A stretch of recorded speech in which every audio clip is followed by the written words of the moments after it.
오늘 함께 살펴볼 본문은 요한계시록 2장 1절부터 7절까지입니다. 요한계시록 2장 1절부터 7절까지 기록된 에베소 교회에 보내는 사도의 서신을 함께 살펴보도록 하겠습니다.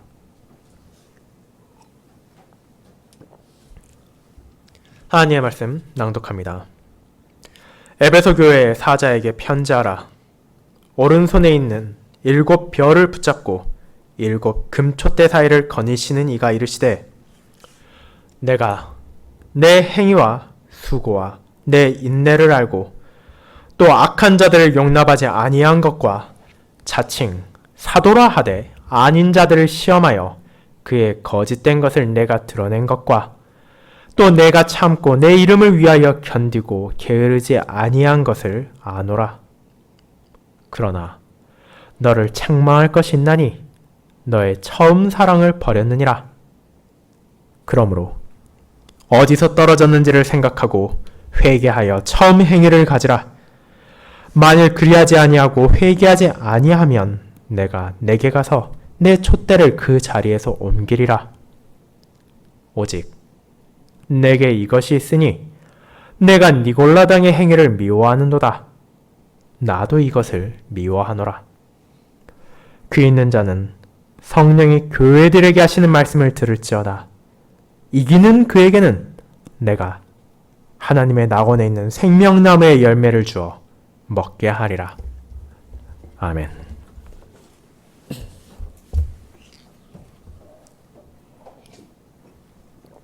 설교회는 시편 31편 9절, 11절, 14절, 15절을 함께 부르도록 하겠습니다. 사랑하는 주 예수 그리스도 안에 있는 형제 자매님들, 우리가 균형을 맞추며 살아간다는 것은 결코 쉬운 일이 아닙니다. 우리는 종종 자녀들에게 편식하지 않고 음식을 골고루 먹어야 한다는 것을 강조하기도 합니다. 하지만 정작 우리가 매일같이 먹는 것을 세심히 살펴보면 예상외로 한쪽 부분으로 쉽게 편중된다는 것을 발견하기도 합니다. 누군가는 채소를 충분히 먹지 않고 고기를 과하게 섭취하고 있을 것입니다. 다른 누군가는 단백질을 피하며 탄수화물만을 선호할지도 모릅니다. 우리의 일상에서 끊임없이 반복되는 너무도 간단해 보이는 식사에서조차 우리가 완벽하게 균형을 맞춘다는 것은 결코 쉽지 않습니다. 그러니 그것이 다른 것으로 넘어간다면 어떻겠습니까? 직장생활과 가정생활의 균형, 일과 휴식의 조절, 가족과의 시간과 친구와의 시간 같은 개인적인 일들로부터 시작해서 국가 이념이나 기조와 같은 거창해 보이는 것들까지도 하나같이 균형을 필요로 하지만 쉽사리 이루지 못합니다. 그리고 안타깝게도 신자로서 우리의 삶 또한 종종 균형을 잃어버리곤 합니다. 하나님께서 자신의 말씀을 통해 신자들에게 명령하신 것은 어느 하나 중요하지 않은 것이 없는 진리들입니다. 그와 같은 것들은 이 땅의 성도들의 삶에서 조화롭게 증거되어야 하며 그를 통해 진정으로 하나님을 사랑하고 이웃들을 사랑하는 감사의 열매가 맺어져야 마땅합니다. 하지만 실제 이 땅의 교회 가운데 나타나는 것은 그와 같이 균형이 잡힌 순종보다는 한쪽으로 편중되어 버린 가르침과 순종인 경우가 너무도 많습니다. 어딘가에서는 사랑을 강조하며 교리의 중요성을 무시하고 깎아내림으로써 잘못된 가르침을 받아들이기도 하고, 다른 어딘가에서는 진리를 외치면서도 사랑을 버린 냉혹함을 보이기도 합니다. 그러면서도 자신들의 잘못을 깨닫고 돌이키기는커녕 상대방을 비난하며 자기들만 옳다고 강변하기까지 합니다.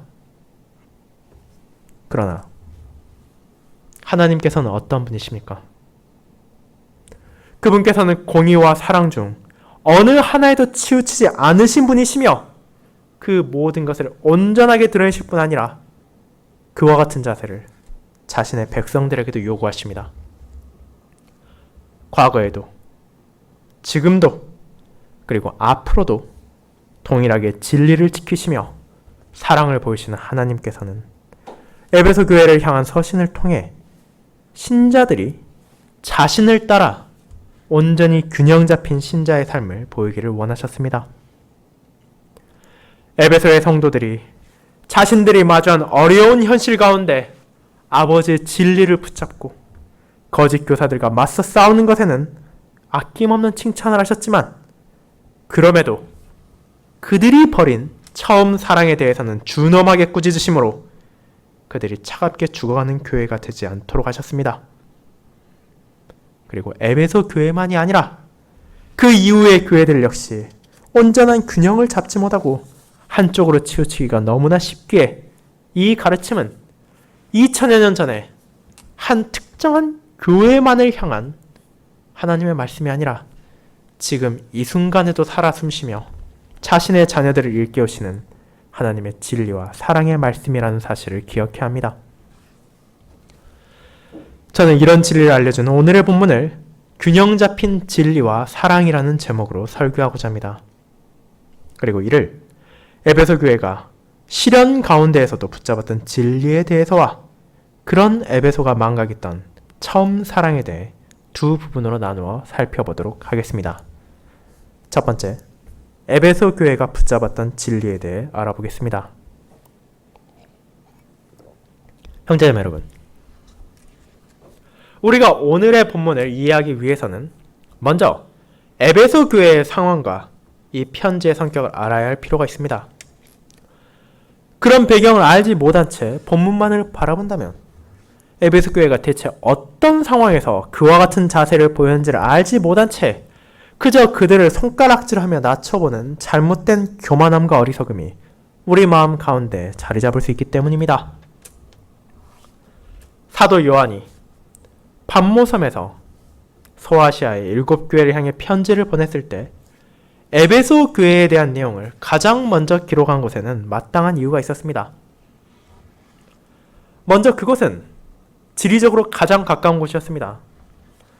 그리스와 소아시아를 둘러싸고 있는 에게해에 위치하고 있던 pat모섬에서 배를 타고 육지를 향하면 7교회 가운데 에베소 교회의 근교에 도착할 수 있었습니다. 그렇게 이는 교회들을 향한 회신을 먼저 전달하기에 적합한 장소였습니다. 하지만 그것만이 모든 이유가 아니었습니다. 에베소 교회를 향해 사도가 권면과 격려의 편지를 가장 먼저 보낸 더 큰 이유는 그것이 바로 당시 로마의 소아시아 지방의 속주 가운데 가장 중요한 도시 중 하나였으며, 그에 따라 수많은 세속적인 유혹이 그들을 뒤덮고 이방 종교의 공격이 가열찬 곳이었기 때문입니다. 에베소는 그 위치와 로마의 정책으로 인해 상업과 수출의 중심지로 자리 잡았으며 세계의 무역로가 마주하는 오늘날의 상업 허브 도시 같은 곳이었습니다. 그 결과 자연스럽게 수많은 돈들이 도시로 유입되고 많은 이들이 만나 문화적 교류가 일어나서 그곳에는 거대한 극장과 콜로세움, 시장이 자리 잡아 위용을 뽐내고 있었습니다. 자연스럽게 그곳에는 이방 종교들 역시 자리 잡게 되었습니다. 로마의 네 번째 황제인 클라우디우스 아우구스투스는 그 자신을 섬기기 위한 신전을 2개나 그곳에 지었으며, 뒤이어 하드리안, 세베루스 황제 또한 에베소에 황제 숭배를 위한 신전을 지었습니다. 그 결과 도미티아누스 황제는 에베소를 황제 숭배의 수호자라고 부를 정도로 소아시아 지방에 있어 황제 숭배의 중심지로 만들었습니다. 에베소는 그와 같은 황제의 총애와 열정적인 황제를 향한 숭배의 결과로 오늘날까지도 이어지는 올림픽까지도 개최하며 그 풍요와 명성을 온 세계에 자랑했습니다. 하지만 황제 숭배만이 에베소 교회를 힘들게 한 원인은 아니었습니다. 에베소는 오늘날에도 세계 7대 불가사의 중 하나로 남은 거대한 아데미 신전, 즉 달과 사냥의 여신인 아르테미스를 위한 신전이 있었으며 떠돌아다니며 마술을 부리는 자들도 있었고 거대한 유대인 그룹도 모여 있었습니다. 그리고 이 각각의 이 모든 종교단체들은 예수 그리스도만을 주로 섬기며 신실히 살아가고자 하는 기독교인들을 배척하고 박해했습니다. 그와 같은 외적인 공격뿐만 아니라 교회 내적으로는 거짓 교사들이 교회를 흔들려 하고 있었으며 자칭 사도라 하는 자들이 거짓된 가르침을 성도들에게 속삭이며 유혹하기도 했습니다. 그와 같은 수많은 공격 가운데 있었기에 에베소 교회는 진정 환난과 어려움을 일상처럼 마주하는 교회였습니다. 그리고 이와 같은 배경을 깨닫는다면 우리는 에베소 교회가 왜 본문에 나오는 경향을 보였는지를 이해할 수가 있으며 동시에 그런 그들을 향한 하나님의 격려와 권면이 오늘날의 우리에게도 적용될 수 있는지를 알게 됩니다. 이제 오늘의 본문을 살펴보도록 합시다. 요한계시록 2장부터 3장까지 나오는 7 교회를 향한 서신은 1장의 후반부에 나오는 것처럼 7 별을 붙잡고 7 금 촛대 사이를 거니시는 이로부터 전해지는 것입니다. 7 촛대는 1차적인 서신의 수신자인 7 교회들을 상징하고 있으며 7 별은 그와 같은 교회를 향한 주님의 사자들을 가리키고 있음이 20절에서 나옵니다. 이제 그런 7개의 별을 붙잡으심으로 자신의 주권을 드러내시며 동시에 7 촛대 사이를 거니심으로 교회들을 바라보시며 돌보시는 그리스도께서 그들을 향해 진리를 전하십니다. 교회의 머리신 그리스도께서는 금 촛대 사이를 거니시기에 자신의 백성들이 어떻게 생활을 하며 어떻게 진리를 따라 살아가려고 노력하는지를 아십니다. 그렇게 주님께서는 에베소 교회를 향해 교회를 돌보시며 그들의 삶의 모든 것을 아시는 자신의 정체성을 드러내신 후 진정으로 그분께서 그들의 노고를 알고 계신다는 것을 알려주십니다. 이것이 바로 오늘의 본문의 2절, 3절이 나타내는 것입니다. 내가 내 행위와 수고와 내 인내를 알고 또 악한 자들을 용납하지 아니한 것과 자칭 사도라 하되 아닌 자들을 시험하여 그의 거짓된 것을 내가 드러낸 것과 또 내가 참고 내 이름을 위하여 견디고 게으르지 아니한 것을 아노라. 주님께서는 에베소 교인들이 어떻게 신자로서 자신을 증거한지를 알고 계십니다. 그들의 행위 중 아무리 사소해 보이는 것 하나라 하더라도 교회의 머리신 그리스도께서는 놓치지 않으셨습니다. 그렇게 자연스럽게 그들의 수고와 인내 또한 주님을 알고 계십니다. 앞서 말씀드린 에베소 교회를 둘러싼 환경을 생각해 보시기 바랍니다. 이 수고와 인내는 그저 일상적이며 당연한 것처럼 쉽게 여길 수 있는 것이 아닙니다. 이방 종교가 득세한 세상에서 신앙을 지키며 황제 숭배를 거부함으로 찾아오는 불이익을 기꺼이 감수하며 유대인들과 헬라인들의 조롱과 공격을 받으면서도 진리를 타협하지 않는다는 것은 결코 쉬운 일이 아닙니다. 그렇기에 그들은 주님께서 말하신 것처럼 수고하고 있었습니다. 그리고 이 수고란 일반적으로 땀을 흘리며 일을 열심히 하는 것을 넘어서 괴로움을 동반한 과도한 노동, 마치 바로의 치하에서 중노동을 강요당하던 히브리인들과 같은 힘겨운 나날을 의미합니다. 사도 바울은 종종 이 수고라는 표현을 복음사역에 따른 어려움과 관련하여 사용하기도 했으며 사도 요한 역시 동일한 맥락에서 이를 사용함으로써 에베소 교회의 신자들이 수고하는 것이 그저 일상적인 노동에 의한 것이 아니라 신앙을 지키기 위한 것임을 드러내며 그들이 이 수고를 견뎌나가며 진정으로 인내하고 있었음을 말합니다. 에베소 교회의 신자들은 이와 같은 외적인 박해와 공격으로 인해 수고하며 인내해야 했습니다. 하지만 앞서 말한 것처럼 거짓 교사와 이단의 공격은 오늘날만이 아니라 초대교회 시절에도 자리를 잡고 하나님을 대적하고 있었습니다. 그들은 사도들을 사용하사 주님께서 세우신 교회 안에서 권력을 잡고 명예를 얻으려 했으며 이를 위해 거짓을 말하고 진리를 왜곡하는 일까지도 서슴지 않았습니다. 회심하여 교회에 다니기 시작한 이들이 많은 에베소 교회 안에서 유대주의자들이나 이후에 다룰 니골라당과 같은 이들은 연약한 신자들에게 잘못된 교리라는 독을 심으려 했으며 심지어 그들에게 자신들이 교회의 장로들보다 더 높은 권위를 가졌다는 인식을 주기 위해 감히 사도를 자칭하기까지 했습니다. 하지만 그런 이들이 교회를 공격하고 흔들려고 하는 것은 에베소 교회 성도들에게 있어서 놀라운 것이 아니었습니다. 자신의 선교여행 중 에베소 교회를 방문했던 사도 바울은 그곳을 떠나기 전 고별 선교에서 이미 교회의 장로들에게 이를 경고했기 때문입니다. 사도행전 20장 29절 30절은 다음과 같습니다. 내가 즉 바울이 떠난 후에 사나운 이리가 여러분에게 들어와서 그 양떼를 아끼지 아니하며 또한 여러분 중에서도 제자들을 끌어 자기를 따르게 하려고 어그러진 말을 하는 사람들이 일어날 줄을 내가 아노라. 그러나 사도는 단순히 그런 위험이 찾아올 것만을 예측하고 떠난 것이 아니었습니다. 이어지는 구절을 통해서 우리는 하나님께서 어떻게 바울을 통해 그 교회를 보존하시는지를 보게 됩니다.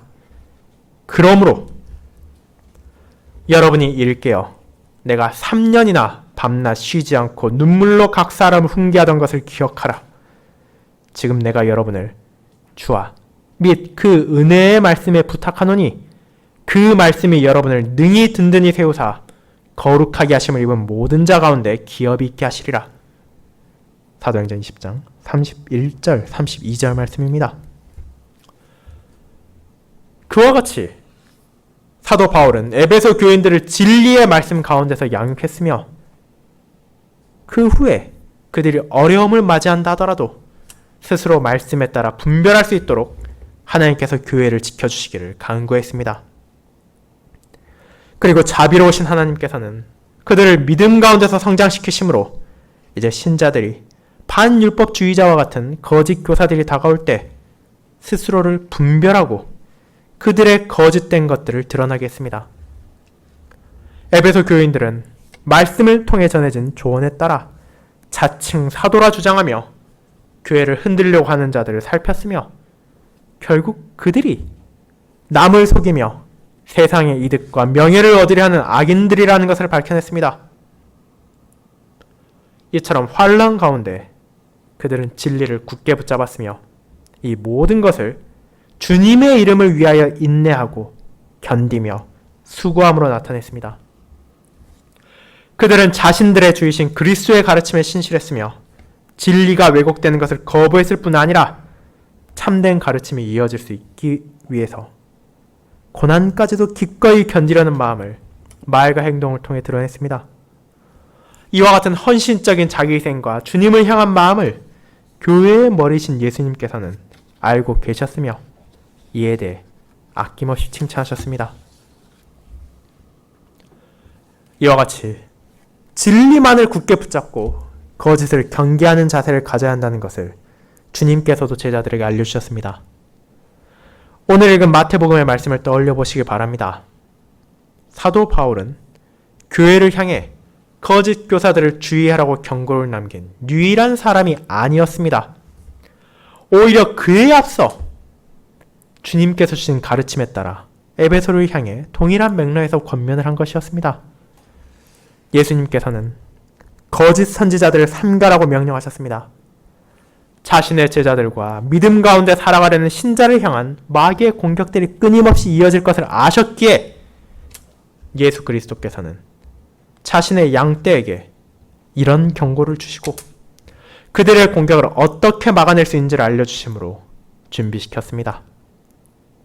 이는 바로 그들의 열매를 살피라는 것입니다. 거짓 선교사와 거짓 교사들, 자칭 사도라 칭하는 자들이 아무리 이빨린 말을 하고 훌륭한 것처럼 자신을 치장한다 하더라도 그들이 진리 안에 거하지 않는 한 결코 아름다운 열매를 맺을 수 없습니다. 화려하고 위엄있게 덧칠한 그들의 행동과 삶은 어느샌가 도색이 벗겨져 나간 벽과 같이 초라한 모습을 드러낼 것이며 그들이 숨기고 있던 나쁜 열매가 보이게 될 것입니다. 그리고 이와 같은 세심한 살핌을 통해 교회 안에서 진리를 지키고 붙잡는 것이 중요하다는 것을 주님께서는 알려주신 것입니다. 사랑하는 형제자매 여러분, 그렇다면 오늘날 우리는 어떻게 이 진리를 붙잡고 있습니까? 물론 우리는 바른 교리를 배우고 있으며 우리가 어떻게 해야 감사의 열매, 아름다운 열매를 맺을 수 있는지를 매주일 주님의 말씀을 통해 전해 듣습니다. 하지만 에베소 교회를 공격했던 사탄과 그의 추종자들은 오늘날에도 여전히 교회를 공격하고 있습니다. 아버지의 진리를 붙잡고 타협하지 않는 신자들을 고지식하다고 말하며 세상의 문화와 시대의 추세에 맞춰 교회도 진리를 바꿔야만 한다고 말합니다. 그에 따라 점점 더 말씀의 순수성을 부인하는 교회들이 늘어만 가고 있으며 세상의 문화를 교회에 받아들이는 장소가 늘어만 가고 있습니다. 하지만 우리는 교회의 머리이신 주님께서 어떤 분이신지를 기억해야 합니다. 1절에 나오는 것처럼 그분께서는 7 금촛대 사이를 거니시는 분이시며 지금 이 순간에도 모든 교회와 신자들을 살피시고 바라보고 계신 분이십니다. 에베소 교회가 진리를 붙잡고 수고하고 인내한 것을 칭찬하신 그분께서는 지금 이 순간에도 우리의 삶을 바라보고 계십니다. 그리고 교회의 머리신 주님께서는 과거의 교회가 그러했듯이 오늘날의 교회도 여전히 진리만을 붙잡고 인내하시기를 원하십니다. 머리신 그분께서 동일하시기에 아무리 시간이 지나고 문화가 바뀌며 수많은 나라가 성하고 쇠했다 하더라도 그분의 지체인 신자들과 교회가 해야 할 일은 변화하지 않습니다. 어떤 상황에서도 주님의 진리를 붙잡으며 그 진리를 지키기 위해서는 어떤 수고와 노력도 아끼지 않는 자세가 필요합니다. 교회 안에 거짓 교사와 거짓 선지자들이 스며들지 못하도록 지켜야 하며 이를 위해 아버지의 말씀을 부지런히 묵상하고 그에 따른 행위를 증거해야 합니다. 그와 같이 교회의 머리신 주님의 말씀에 순종하며 그분께서 우리에게 전해주신 진리에 따른 삶의 열매를 보이는 것이야말로 우리의 주인이신 예수 그리스도께서 원하는 것이며 그와 같은 삶을 갈망하며 살아가는 주님의 백성들에게 은혜의 약속을 알려주심으로 풍성한 위로와 격려를 베풀어 주십니다. 그것은 두 번째, 에베소 교회가 벌였던 사랑으로 이어집니다. 성도 여러분, 진리를 지키기 위해 수고와 인내를 마다하지 않았던 에베소 교회의 신자들의 신실함은 주님의 칭찬을 받았습니다.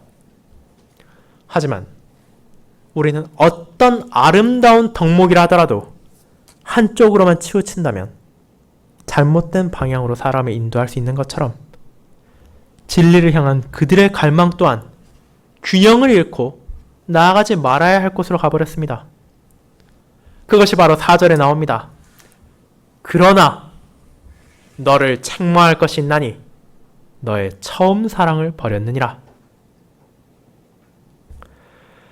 우리는 먼저 에베소 교인들을 손가락질하며 비난하기 전 앞서 살핀 그들의 배경을 다시 한번 떠올려야 합니다. 그들은 마귀의 끊임없는 유혹과 맞서 싸워야 했으며 세상의 박해를 인내하면서도 교회에 숨어 들어오려는 거짓 교사들과 자칭 사도들도 막아내야 했습니다. 하나님의 진리를 향한 그들의 열정은 이 모든 것을 기꺼이 해내도록 했지만 동시에 거짓 선지자들을 배척하려는 이 단호한 행위들은 성도들의 공동체 안에서도 서로를 의심하는 분위기를 조성하게 만들어 버렸습니다. 그들은 여전히 진리를 추구하지만 그 안에서 반드시 있어야 할 사랑이 점점점 자리를 잃어간 것입니다. 물론 진리를 향한 그들의 인내와 수고는 그들 자신을 위한 것이 아니라 3절에 나오는 것처럼 주님의 이름을 위한 것이었으며 하나님을 향한 사랑이 이 모든 것을 할 수 있는 원동력이었을 것입니다.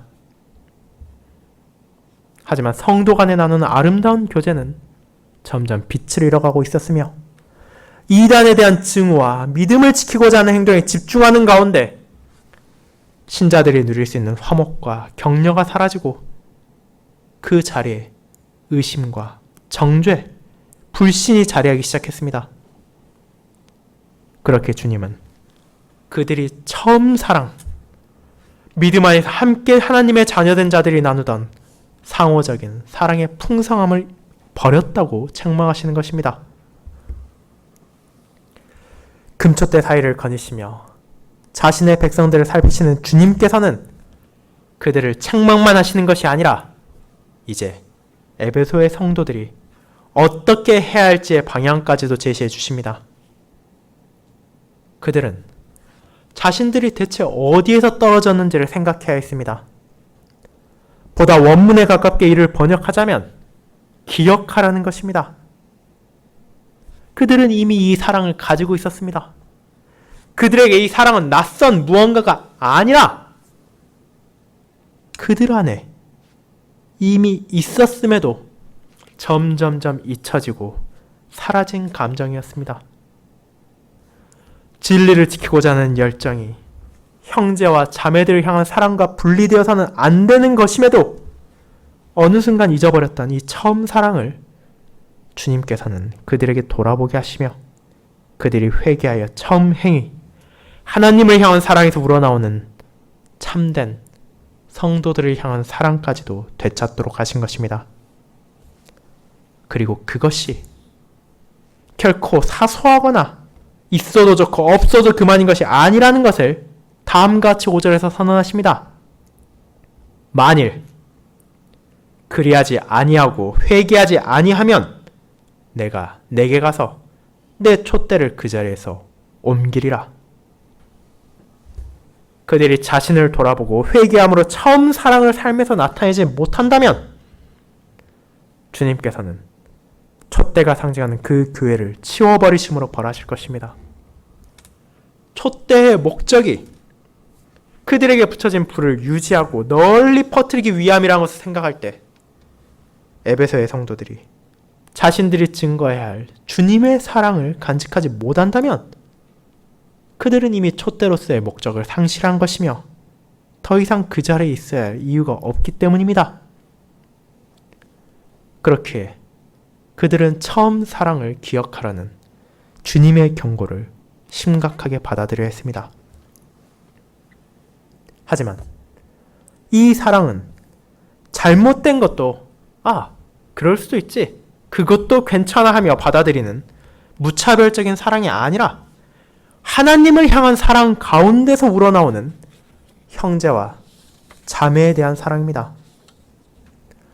오늘날 많은 이들이 선호하며 주장하는 세상과 타인에 대한 무비판적이며 무차별적인 수용과는 결이 완전히 다른 것입니다.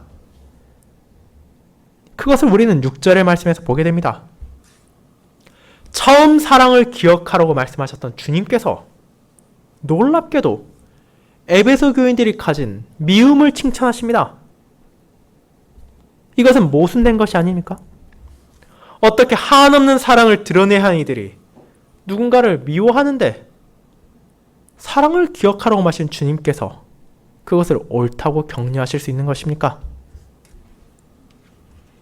그 이유는 바로 그들이 미워하는 니골라당을 주님께서도 미워하셨기 때문입니다.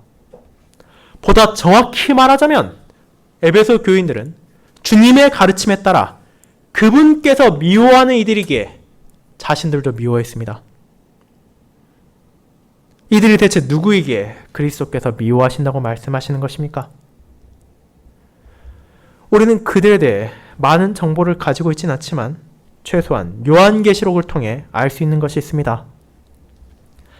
이들은 에베소 교회를 향한 편지에서만이 아니라 버가모 교회를 향한 서신에서도 나타나며 두아디라 교회에서도 그와 관련된 언급이라 생각되는 것을 찾을 수 있습니다. 그들은 다름 아닌 세속화된 교회를 대표하는 자들이었습니다. 놀랍게도 신약시대 사도가 아직 살아있던 때 이미 이방사회와 타협하여 그렇게 살아가는 것이 좋다고 주장하는 이들이 있었으며 그들을 따른 이들이 당을 이룰 정도로 적지 않은 세력을 갖추었다는 것을 우리는 보게 됩니다. 그들은 이후에 나오듯이 우상의 제물을 먹으면서도 그것이 아무런 문제가 없다고 생각하는 자들이었으며 음행을 하면서도 죄가 아니라고 주장하던 이들이었습니다. 그런 가르침은 분명 소아시아 지방의 다른 문화들과 이방 종교들과 잘 융합할 수 있었을 것이며 박해와 싸우는데 지쳐버린 신자들에게도 매력적으로 들렸을 것입니다. 그들은 영적인 자유라는 미명 아래에서 우상 숭배를 받아들이고 탐욕을 허용함으로 그 거짓 가르침에 넘어간 이들을 멸망의 길로 이끌었습니다. 하지만 에베소 교회의 신자들은 서로를 향한 처음 사랑을 잊어버렸을지라도 하나님의 진리를 향한 사랑과 열정까지는 잊지 않았습니다. 그렇게 그들은 하나님께서 거부하도록 하신 우상의 제물과 음행이 교회 안에 받아들여지지 않도록 굳건하게 지켜냈으며 이와 같은 편하고 쉬워 보이는 길이라 하더라도 주님께서 미워하신다면 기꺼이 자신들도 그것을 미워하고 거부하며 그에 따른 불이익까지도 인내함으로써 신자와 교회가 마땅히 보여야 할 자세를 증거했습니다.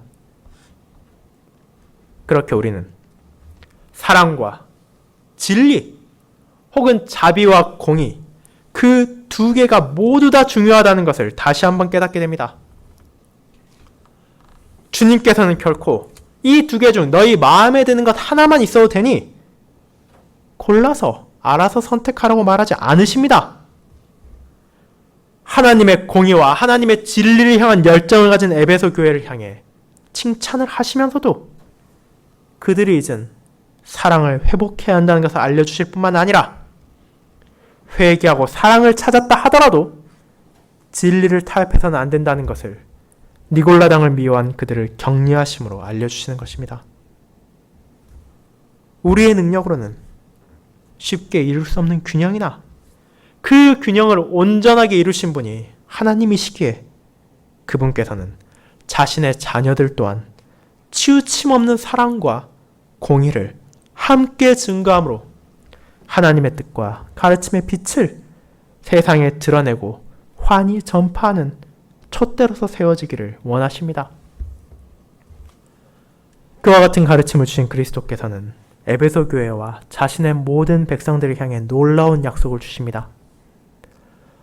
인간의 탐심, 사회의 유혹, 거짓 교사들의 공격과 편파적인 사랑이나 진리만을 추구하는 자세와 같은 수많은 고난과 박해를 인내하며 주님의 뜻을 따르기 위해 노력하고 그 균형 잡힌 온전한 삶을 갈망하는 이들에게는 생명나무의 열매를 주어 먹게 하겠다고 하신 것입니다. 요한계시록 22장 2절은 이 생명나무가 새 하늘과 새 땅을 가로지르는 생명수의 강 좌우에서 열매를 맺는다는 것을 알려줍니다. 그렇게 이 나무에 열매를 주신다고 하는 것은 그들이 낙원에서 그리스도와 함께 영원하고 완벽한 교제를 나누게 될 것임을 알려주시는 것입니다. 그 약속 안에서 그들은 위로를 받으며 매일의 싸움 가운데서도 처음 사랑을 기억하고 영광스러운 미래를 바라보며 진리 안에서 확실한 소망을 가질 수 있었습니다. 자, 그렇다면 이 편지를 받고 여기에 드러난 주님의 뜻에 순종해야 할 사람은 대체 누구입니까? 2000여 년 전에 소아시아 지방에 위치했던 에베소의 교회와 그곳의 성도들 뿐입니까? 그렇지 않습니다. 성령이 하시는 말씀을 들어야 할 자들은 한 교회가 아니라 복수형인 교회들입니다. 지금까지 전해진 말씀에 주의를 기울이고 자신을 돌이키며 사랑과 공의를 균형 있게 삶에서 증거해야 한 이들은 소아시아 지방의 에베소 교회만이 아니라 그곳의 7교회만이 아니라 주님의 은혜 안에서 이 말씀을 전해들은 모든 교회의 성도들입니다. 그렇게 그리스도 자신의 영이신 성령 하나님의 역사하심을 통해 사도 요한을 영감하여 기록하시고 보존하신 이 진리의 말씀은 과거는 물론이거니와 지금도 여전히 살아 숨쉬며 편파적으로 쉽게 기울어질 수 있는 자신의 백성들을 일깨웁니다. 그들이 자신들의 취향이나 선택에 따라 마음대로 살아가는 것이 아니라 어떤 상황에서도 오직 주님의 가르침을 우선시하며 그분의 진리를 붙잡고 그분의 사랑 안에서 모든 것을 판단하고 증거하도록 하신 것입니다. 그와 같이 균형 잡힌 진리와 사랑을 증거하는 삶의 온전한 본을 금촛대 사이를 거니시는 교회의 머리 대신 우리의 주님께서 나타내셨습니다. 어리석고 연약한 자신의 백성들을 사랑하사 목숨까지도 내어놓으셨지만 그분의 삶 가운데 어떤 고난과 어려움이 찾아온다 하더라도 한 점의 죄와의 타협이 없었으며 아버지의 진리에서 벗어난 것은 그 어떤 것도 행하지 않으셨습니다. 그리고 생명의 길인 그분 안에서 자신의 양떼들 역시 살아가며 아버지의 나라를 향하도록 가르치시고 지금 이 순간에도 자신의 영이신 성령 하나님을 통해 우리의 귀를 기울이게 하시고 우리가 그 말씀 안에서 걸어가도록 인도하십니다. 사랑하는 성도 여러분, 그렇기에 우리 역시 인간의 능력으로는 불가능해 보이는 사랑과 진리의 균형 잡힌 삶을 증거해야 합니다.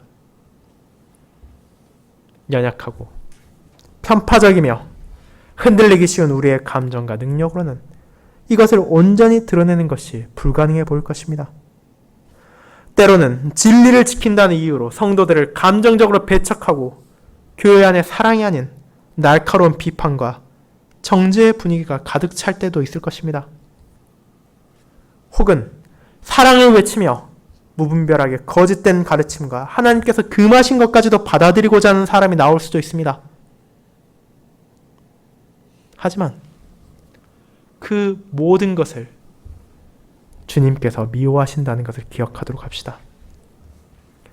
용도를 잃은 촛대를 치워버리실 교회의 머리께서는 그와 같은 일이 일어나지 않도록 성령 하나님을 통해 감사하게도 우리를 일깨워 주십니다. 아무리 그것이 사랑이건 그것이 공이건 우리가 한 방향으로만 치우쳐 잘못된 길로 가려 할 때 온전한 공의와 온전한 사랑의 하나님을 기억하도록 합시다. 그분께서 자신의 자녀들의 삶을 통해 그분이 증거되기를 바라심을 기억하며 그런 삶을 갈망한 이들을 인도하신다는 것을 기억합시다. 그렇게 우리의 이번 한 주의 삶에서도 주님을 의지하며 그 모든 싸움을 이겨낸 이들에게 주실 영광이 기다리고 있음에 소망을 가지며 연약한 우리의 삶 가운데서 아버지를 따라 하나가 되어 균형을 잡은 공의와 사랑을 이 세상에 드러내고 성도들에게 드러내고 하나님께 바침으로 유일하신 하나님, 온전하신 진리와 사랑의 하나님께 합당한 영광을 돌리도록 합시다. 아멘.